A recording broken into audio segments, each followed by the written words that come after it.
Manchester United 3, West Ham 1. Even when Manchester United are not at their best and very switched off for a good 60, 70 minutes of the game, they still pop up and manage to score 3 goals. What is it with Ten Hag and this really entertaining football at the end of the day? Like a boring game that somehow becomes entertaining because United scored 3 goals. They're scoring goals. United scored the most goals since the World Cup. I think in 50 goals in that period, Chelsea have scored 6.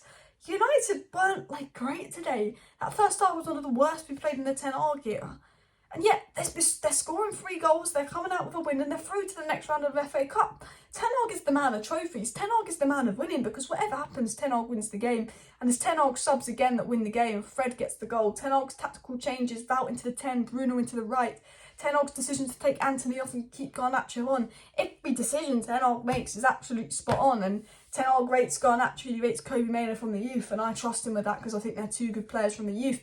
And Ten Hag's identified 7 players that he wants sold from United. And, you know, after today's game, we're going to get into the news about Ten Hag wanting 7 players sold. But after today's game, you can see this, you know, their squad depth at United isn't good. Like, their squad depth there, I think Lindelof can do a job at centre-back. I think, you know, Malassi's a good backup left-back. I thought Malassi was good. I think Dalot, Wan-Bissaka, decent right-backs. Maguire, he's just, you know, he's not right at United. He was very vulnerable today. McTominay is just such a big drop-off from Casemiro. And the thing is with McTominay, I feel sorry for him in the sense of he's not a DM anyway. So if you've got to fill Casemiro's shoes and you're playing that position, you know, but, you know, and obviously there's some of the players identified to be replaced. But, like, United, you know, I see why Ten Hag plays the same squad a lot. I think that this Manchester United side is tired. I don't know how long they keep this up for. I think we've won every game since the World Cup. I think, you know, we're scoring a lot of goals and we've been really good. We've just had, you know, Barcelona last week. You know, like 6 days ago we're playing Barcelona. Then we're playing Newcastle in a cup final. Then 3 days later we're playing, you know, an FA Cup game. And now we're into the FA Cup quarterfinals. And I think the FA Cup is very winnable. But it's like, you know, we're playing all these games and these players are keeping up with it. I thought Bruno was knackered today. I didn't want to bring Rashford, and I didn't like that we had to bring on Rashford, Lissandro, Casemiro because I wanted them fresh and rested for Liverpool. But at the same time, I see why Ten Hag has to bring them on, because that actual squad team, that reserve team, you know what? It's not good enough. It's not these, you know, these players have got a chance and they're not going to get many chances with the tough games coming up. And they just really didn't take it today. And I'm going to tell you the 7 players that Ten Hag's identified to sell at United, and that is Martial, and that is because he's absolutely fed up with Martial's injuries. He can't even rely on Martial. There's no doubt that there's quality in Martial. Remember, he was getting a goal and assist every 30 minutes when he played for the first 5 games of the season, but he's not reliable. Like, Wout Weghorst was my man of the match today, and we will talk about Garnacho, I thought was fantastic. But the first player Ten Hag identified to sell, according to the Mirror via the Metro, is Martial, because his injury record, you can't deal with it. You know what? I think Man United might sell Martial, keep Weghorst around as that second striker, sign him for about 10 million, and then go and get a Victor Osimhen or big striker, and depending on new owners, depending on Harry Kane. The second player Ten Hag's identified to sell is Harry Maguire. Very obvious after today's performance. I thought Lindelof was better. I think Maguire only stayed on that sympathy. I think, you know, Maguire's done at United. He's good for England. He's not a United player. He's not a Ten Hag player. If he wants to play football and redeem his career, there's teams who will be interested in giving us 25, 30 mil for him. He's identified Tellers is not good enough. Well, that's more the sense that we've got Malassi and Luke Shaw, so there's no absolute need for Tellers. He said he's done with Donny van de Beek, Ten Hag reportedly. It's even said Donny van de Beek, and I think that's because Donny's unreliable with injuries, not been good enough. And I think, you know, I feel sorry for Donny, because I think I'd have liked to see Casemiro, Donny, Bruno, and Donny played in a deeper role. We've only played him in Bruno's role, and I just don't think anyone could do Bruno's role. But Bruno at United, it's always a drop-off. But, you know, Donny's not reliable, is he? Eric Bailly, I think Eric Bailly very likely to leave. Eric Bailly, people like him, but he causes problems. Ten Hag's not that bothered about him. Eric Bailly will go. Brandon Williams will go.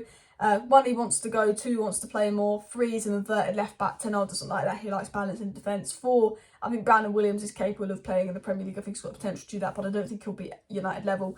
And then the 7th player that really surprised me that Ten Hag's identified to sell was Wan-Bissaka, reportedly. Because I think Wan-Bissaka was arguably been better than Dalot lately. I thought Dalot was quite poor today. I wasn't particularly impressed with Dalot. I thought Benrahma was West Ham's best player.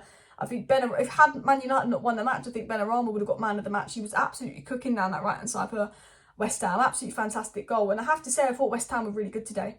I actually thought for 70 minutes of that game, West Ham 100% deserved the win. That's why I didn't complain too much. I didn't go, oh, the ball's out. Because I only moan and complain when it's a very obvious decision.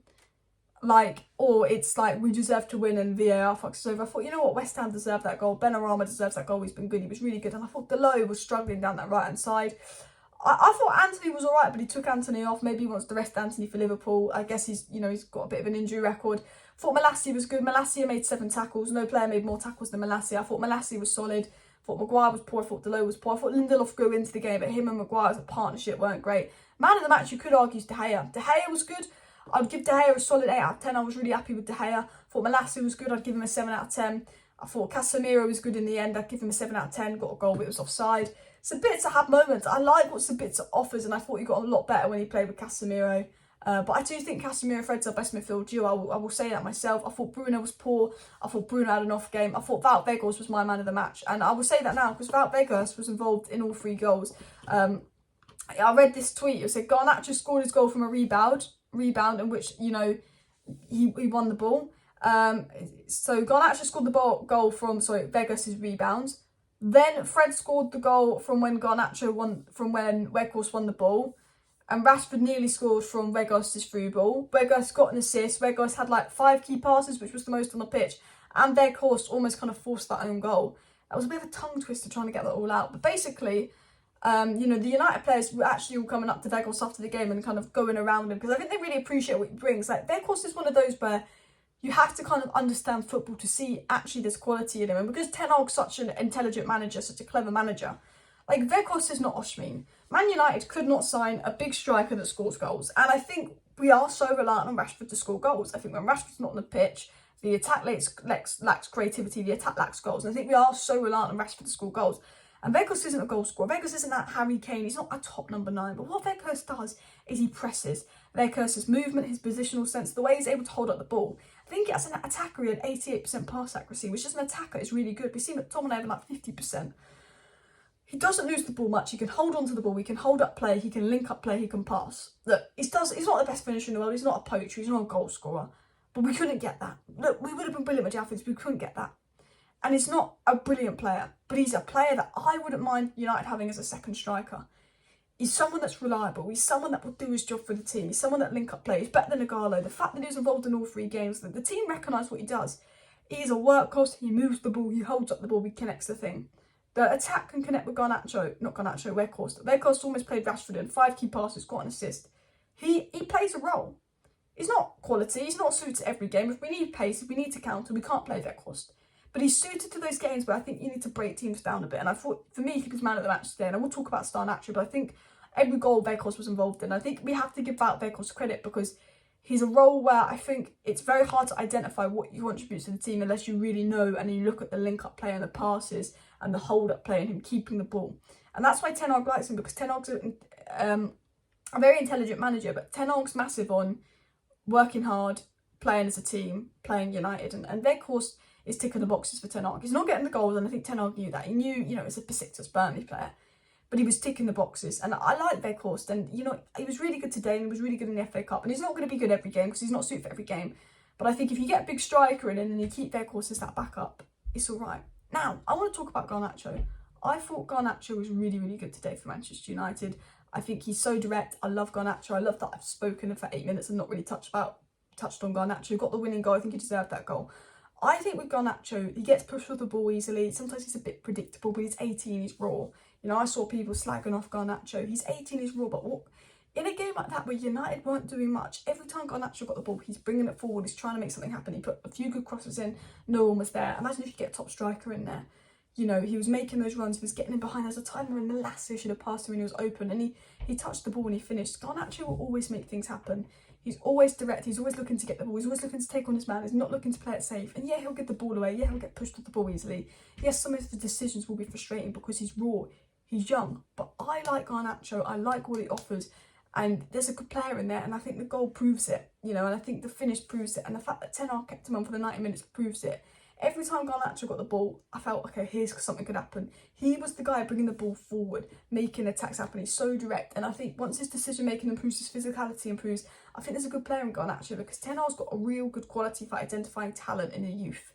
He's given Garnacho a lot of minutes. He's taken a big liking to Kobe Mainoo, and I thought Zidane Iqbal was really impressive. Really, really impressive in pre-season.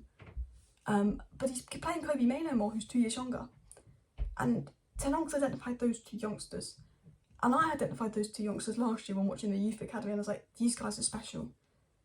And I trust Ten Hag to get the best out of these players, to make them special, to develop these players. I think Garnacho and Kobe Men, who didn't play today, have a very high ceiling at United.